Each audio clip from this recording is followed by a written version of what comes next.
1절에서 13절까지입니다.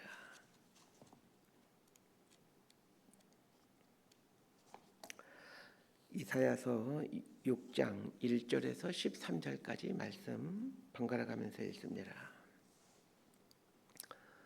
제가 먼저 읽겠습니다.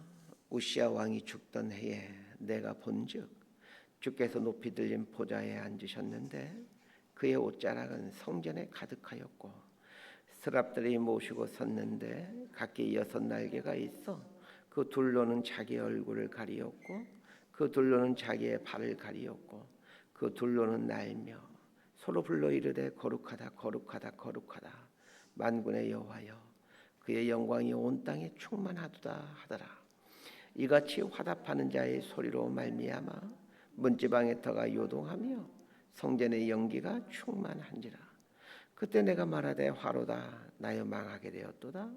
나는 입술이 부정한 사람이요 나는 입술이 부정한 백성 중에 거주하면서 만군의 여호와이신 왕을 배웠음이로다 하였더라.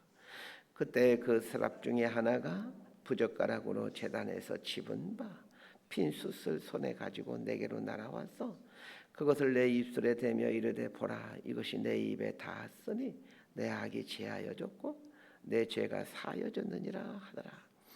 내가 또 주의 목소리를 들으니 주께서 이르시되 내가 누구를 보내며 누가 우리를 위하여 갈꼬 하시니 그때 내가 이르되 내가 여기 있나이다 나를 보내소서 하였더니 여호와께서 이르시되 가서 이 백성에게 이르기를 너희가 듣기는 들어도 깨닫지 못할 것이요 보기는 보아도 알지 못하리라 하여 이 백성의 마음을 둔하게 하며 그들의 귀가 막히고 그들의 눈이 감기게 하라 염려하건대 그들의 눈으로 보고 귀로 듣고 마음으로 깨닫고 다시 돌아와 고침을 받을까 하노라 하시기로 내가 이르되 주여 어느 때까지니까 하였더니 주께서 대답하시되 성읍들은 황폐하여 주민이 없으며 가옥들에는 사람이 없고 이 토지는 황폐하게 되며 여호와께서 사람들을 멀리 옮기셔서 이 땅 가운데 황폐한 곳이 많을 때까지니라.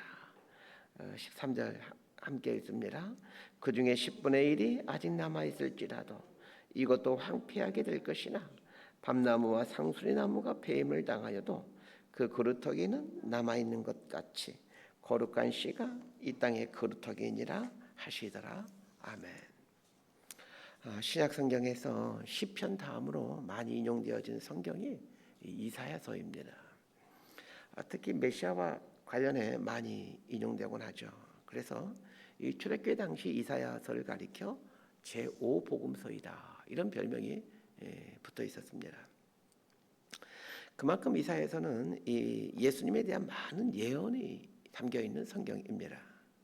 이사야서를 보면서 예수님에 대한 예언을 보고 그 예언이 어떻게 성취되어 가는가 이것도 참 중요한 부분이지만 이사야 선지자가 활동하던 당시의 상황과 관련해서 이해해갈 때 좀 더 많은 메시지를 얻어갈 수 있습니다. 자, 1절 말씀 함께 보겠습니다. 시작.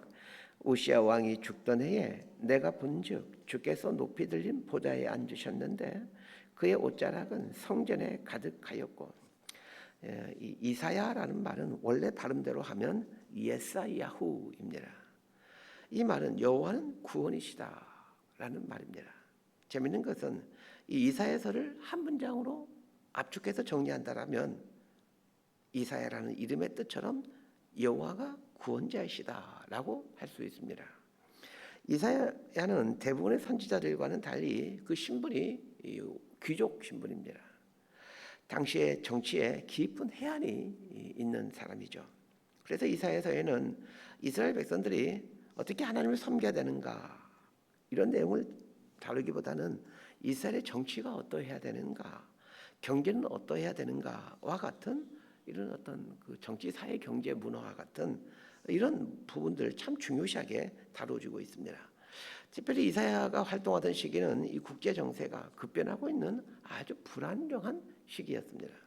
이런 상황에서 약소국들은 풍전등화 위기 앞에 서 있었고 어떤 강대국에 줄을 서야 될지를 깊이 고민할 수밖에 없는 그런 시대였습니다. 이사야가 선지자로서 소명을 받던 때를 우시야 왕이 죽던 해라고 말하고 있습니다. 우시아 왕이 죽던 해는 기원전 739년도입니다. 우시아 왕이 죽어가던 때에 이스라엘을 둘러싼 그 주변 상황을 이해할 필요가 있습니다. 우시아 왕은 16세에 왕에 올라 52년간 남유다를 통치하게 됩니다. 남유다 역사에서 가장 부강하고 왕성한 시기가 이 우시아 왕이 다스리던 시대입니다. 우시아 왕이 다스리던 시대에 북이스라엘을 다스리던 왕은 여로보암 2세입니다. 여로보암 2세가 북이스라엘을 다스리는 동안에도 북이스라엘은 태평성대를 이루죠. 이 시기에 남유다와 북이스라엘이 태평성대를 누릴 수 있었던 가장 큰 이유는 이스라엘을 줄기차게 괴롭혀왔던 강대국들이 힘을 잃을 때였기 때문입니다. 애굽도 힘을 잃고 있었고 오랫동안 이스라엘을 괴롭혀왔던 이 아람, 지금의 시리아이죠. 이 아람도 힘을 잃고 있었고 아수르는 상당한 힘을 키워가고 있었지만 이스라엘까지 그 영향력을 미치지 못하고 있는 상황이었습니다. 국제적인 정세가 이런 상황이었기에 북이스라엘과 남유다는 상당한 기간 동안 안정된 삶을 살 수가 있었습니다.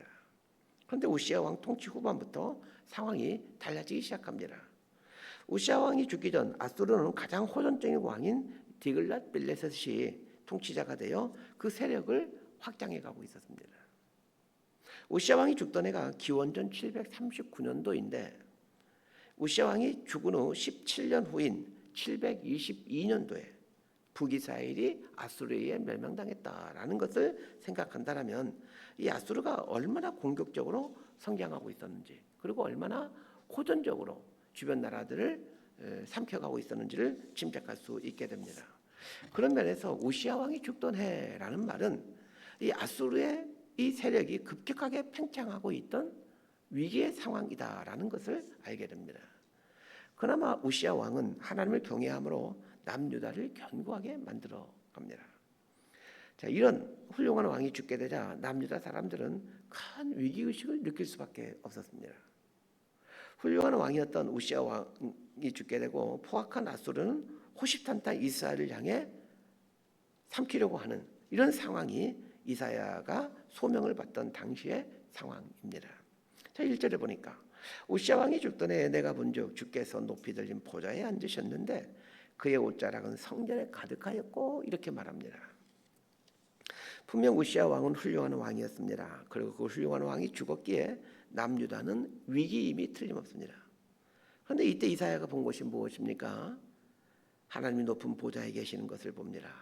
자, 이것은 무엇을 의미하는 것입니까? 이스라엘의 통치자가 하나님이라는 것입니다. 인간적인 눈으로 보면 우시아 왕이 죽었기에 지금 아주 절망적인 상황이지만 그러나 이스라엘뿐만 아니라 모든 나라들을 통치하고 있는 분이 하나님이시기에 절망할 필요가 없다라는 뜻입니다.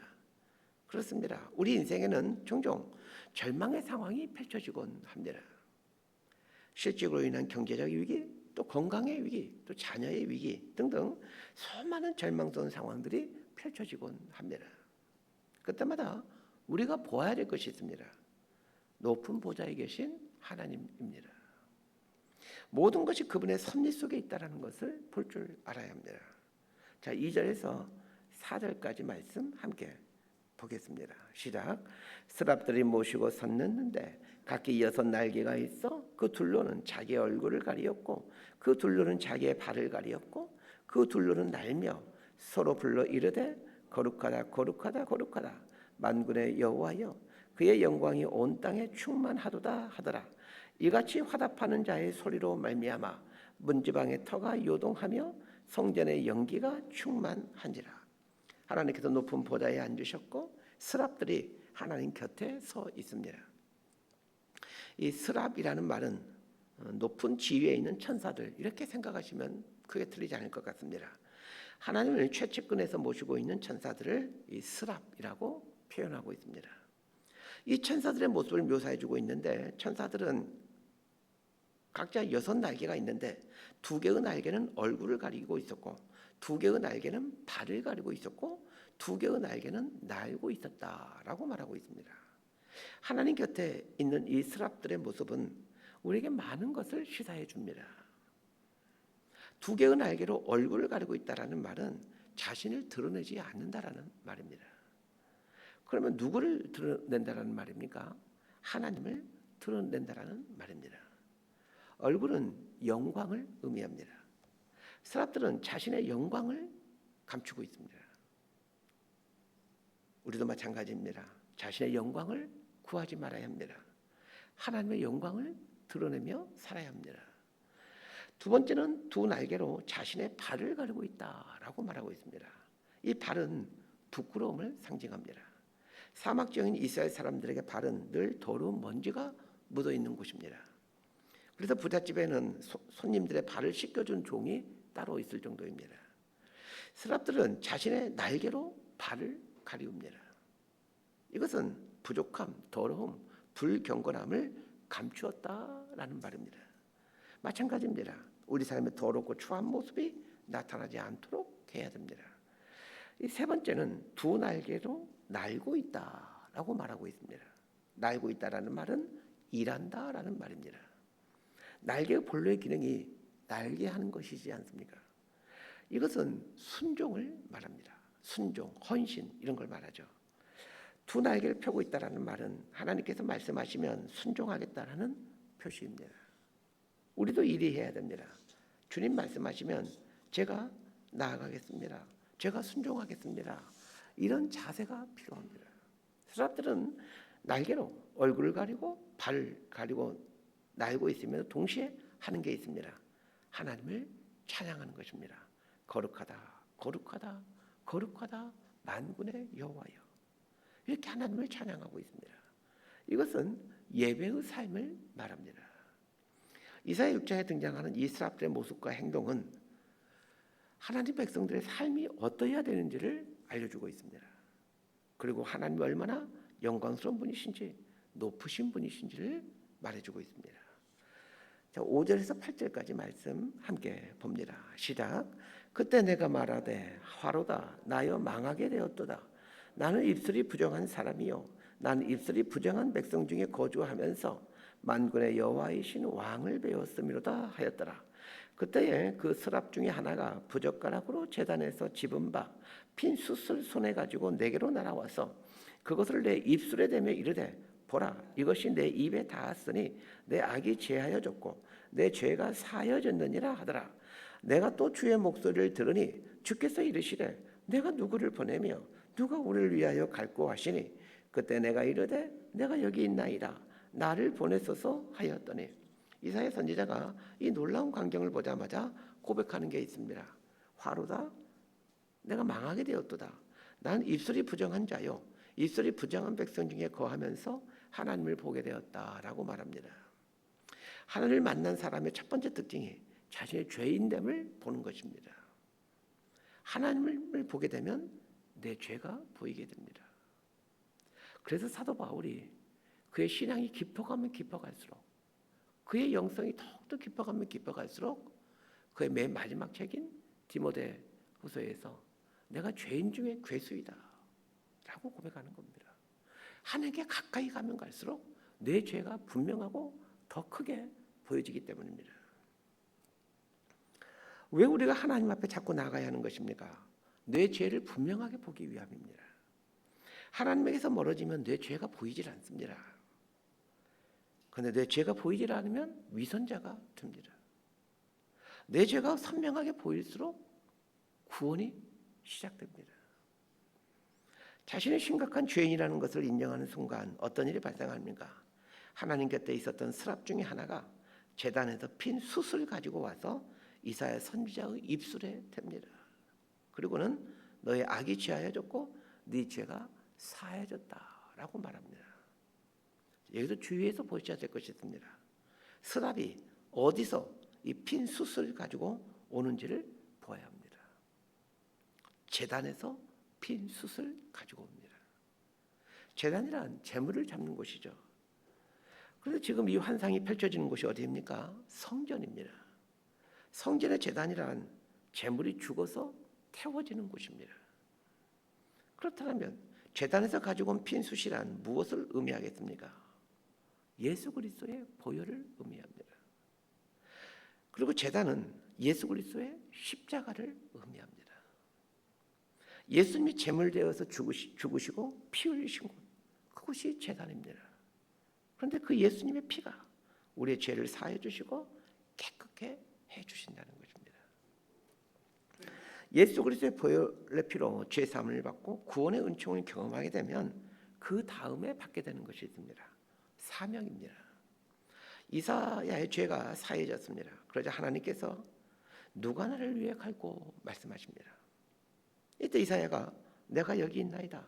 나를 보내소서라고 말합니다. 하나님 앞에서 내가 얼마나 끔찍한 죄인지를 알고 이어서 이 끔찍한 내 죄가 예수 그리스도의 보혈로 씻음 받음을 경험하게 되면 하나님께서 나를 향해 소명을 갖고 있다는 것을 알게 됩니다. 내가 해야 될 일이 무엇인지를 알아가게 된다는 얘기입니다. 하나님께서 나를 구원하셨다면 반드시 소명을 주십니다. 해야 할 일을 주십니다.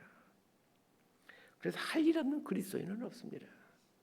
오늘 우리 그리스도인의 위기는 이 소명의 위기입니다.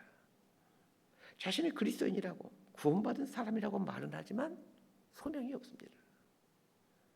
하나님께서 자신을 불러 선한 일을 하기를 원하신다는 것을 알지를 못합니다. 그러하기에 헌신하지 못하는 거죠. 내가 여기 있습니다. 나를 보내어 주십시오. 이런 고백들도 이런 결단들을 하지 못합니다. 자, 그러면 이런 소명을 받기 위해서는 어떻게 해야 됩니까? 하나님 앞에 머무를 줄 알아야 합니다. 이사야 선지자는 스랍들이 가져온 핀 숯을 입에 대고 난 이후에 계속해서 하나님 앞에 자신을 세워둡니다. 그러자 하나님의 음성이 들려옵니다. 전 여러분들이 이 죄사함의 감격을 누리기를 소망합니다. 그러나 거기서 끝나지 않고 하나님으로부터 말씀을 듣게 되는 나를 향한 사명이 있다는 것을 알 수 있게 되기를 바랍니다. 그리고 하나님이 하시는 말씀에 순종할 수 있게 되기를 바랍니다. 호흡이 멈출 때까지 하나님께서 맡겨주신 사명을 수행하며 사는 것, 이것이 하나님 백성의 삶입니다. 말씀 정리합니다. 우리의 삶에도 우시아 왕이 죽는 상황이 종종 발생합니다. 절망의 상황, 위기의 상황이 발생합니다. 그러나 그 절망과 위기의 상황이 하나님을 만날 수 있는 겨울의 기회가 된다는 사실을 기억하셔야 됩니다. 오늘 본문에 나오는 스랍된 모습을 통해 우리 그리스도인들이 어떻게 살아야 되는지를 말해주고 있습니다. 자신의 영광을 가리고 하나님의 영광을 드러내며 살아야 합니다. 두 번째는 나의 더러움, 타락한 불경건함을 드러내지 말아야 합니다. 다른 말로 하면 죄에서 떠난 삶을 살아야 된다는 얘기입니다. 세 번째는 순종하며 사는 것입니다. 하나님 앞에 서게 되면 내가 누구인지를 알게 됩니다. 얼마나 끔찍한 죄인인지를 알게 됩니다. 그때 하나님은 사죄의 은총을 베풀어 주십니다. 자신의 끔찍한 죄인이라는 것을 인정하기가 무서워 사람들은 하나님 앞에 서기를 두려워합니다. 그러나 하나님 앞에 서게 되면 내가 죄인이라는 것도 알게 되지만 하나님이 용서하신 분이라는 것도 알게 됩니다. 그래서 사죄의 감격, 이 사죄의 은총을 누리면서 살게 되는 겁니다. 하나님은 우리를 부르셔서 사명을 주십니다. 이것을 소명, 부르심이라고 합니다. 내가 뭘 해야 될지, 어떻게 살아가야 될지를 말씀해 주십니다. 하나님의 이 말씀을 듣고 순종하며 사는 것, 이것이 하나님 백성의 온전한 삶입니다. 이렇게 살아가는 저와 여러분의 삶이 되기를 진심으로 소망하고 축복합니다. 기도하겠습니다. 하나님 아버지, 우리의 삶에는 종종 우시아 왕이 죽는 상황이 벌어지곤 합니다. 그때마다 모든 것의 주인 되시고 통치자 되신 분이 하나님이시라는 것을 알게 하고 믿게 되기를 원합니다. 오늘 말씀을 통해 우리가 어떠한 자세로 하나님 앞에 서 있어야 되는지를 배우고 가게 됩니다. 내 영광을 위해 살지 않게 하시고 하나님의 영광을 드러내며 살아야 된다는 것을 알게 됩니다. 죄 가운데서 떠나 하나님의 거룩하신 것처럼 거룩함을 갖고 살기를 원합니다. 진실과 성실로 순종하며 살기를 원합니다. 이렇게 살아가는 신실한 하나님의 사람이 될 수 있도록 은총을 베풀어 주옵소서. 예수님 이름으로 기도드리옵나이다. 아멘.